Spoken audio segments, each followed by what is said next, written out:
तुम्हारे घर में ना हर सदस्य के तरफ से छोटी बड़ी कुछ खुशखबरी सुनने को मिलेगी।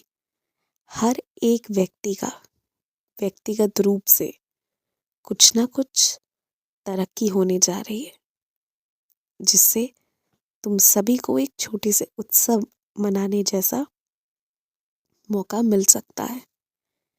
मैं इस पूरे हफ्ते के लिए तुमसे यही कहना चाहूँगा, केवल मात्र एक बात, कहीं भी लगे तुम फंस रहे हो, कहीं भी लगे कि रुकावट आ रही है, कहीं भी लगे कि बात बिगड़ने वाली है, तुरंत मेरी चालीसा निकाल कर पढ़ना, और अगर वो ना हो सके उस क्षण तो हनुमान चालीसा पढ़ना। तुम आराम से निकल जाओगे। कोई भी व्यक्ति जिसे तुम कम दिनों से जानते हो ना, उसे देर रात में अपने घर पर मत आने दो। ना तुम जाओ ना उन्हें आने दो। और जिसे तुम बहुत समय से भी जानते हो, फिर भी जब कोई रिश्ता गलत नहीं है, या फिर कोई रिश्ता बहुत गहरा नहीं है, या फिर कोई रिश्ता उतना पारिवारिक नहीं है, तो फिर ऐसे में एक समय पर मिलकर फिर सब अपने अपने घर हो लेने चाहिए। ऐसी कोई परिस्थिति मत बनाओ, ऐसा कोई काम मत करो जो तुम्हारे ही लिए ना शक पैदा करवा दे। बाहरी लोग क्या सोचते हैं नहीं सोचते हैं, सच में इससे फर्क नहीं पड़ना चाहिए, किसी को भी नहीं। लेकिन हम अंदर से क्या कर रहे हैं, इसका पूरा पूरा ध्यान रखना चाहिए।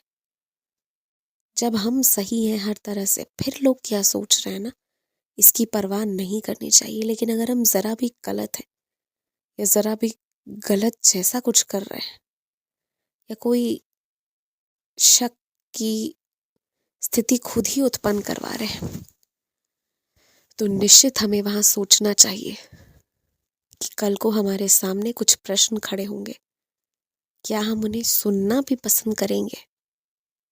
क्योंकि प्रश्न तो उठेंगे ही। अगर सुनना बर्दाश्त कर सकते हैं तो फिर जो कर रहे हैं सही, लेकिन अगर वो सुना भी नहीं जा सकता या सोचा भी नहीं जा सकता कि लोग हमारे बारे में ऐसा सोच रहे होंगे, तो वैसे में अभी अपने कर्म पर, अभी अपने हर एक तरह की गतिविधियों पर बहुत ज़्यादा ध्यान देने की आवश्यकता है। तुम सही हो, तुम कहीं से गलत नहीं हो, तुमने कोई गलत काम नहीं किया है कहीं से, लेकिन मत करना या गलत करने जैसी कोई अलग कोई ऐसा व्यवस्था मत करना जिसमें तुम सीधे तो गलत नहीं कर रहे हो, पर हाँ एक शक पैदा होने जैसी अवस्था हो रही है, वो भी मत करना। इस चीज़ का ध्यान रखना। तुम्हें ना किसी से अच्छे से बस बात करने की आवश्यकता है। किसी का मन अब भी बहुत भारी है, किसी के मन में अब भी बहुत सी बातें हैं, तुम्हें अच्छे से बात करके हर एक चीज़ को संभाल कर सही करने की आवश्यकता है। और आवश्यकता इस बार ये है कि एक मत से और एक मन से एक ही तरफ ध्यान दिया जाए, 10 तरफ नहीं। अगर किसी को कोई बड़ी चीज़ की देखभाल का काम दे रहे हो, जैसे तुम्हारी कागज हो, या फिर घर हो, या फिर गहने हो, या बच्चे हों, या घर के बड़े बुजुर्ग हों, कोई भी हो, कोई इस तरह की कोई बड़ी जिम्मेदारी दे रहे हो ना, तो नज़र बनाए रखना, कड़ी नज़र बनाए रखना। अगर कोई छोटी बात होती तो मैं कड़ी नज़र की बात नहीं करता। और एक बात और जान लो, इस वर्ष तुम्हें कुछ बहुत प्रख्यात लोगों से मिलने का मौका मिलेगा, उनके संपर्क में आओगे, उनसे तुम्हारे संबंध बढ़ेंगे, और कोई जिसमें मेरी ही तरह कुछ अच्छे गुण होंगे, कुछ दैवीय गुण होंगे, वैसा कोई व्यक्ति तुम्हारी सहायता कर जाएगा।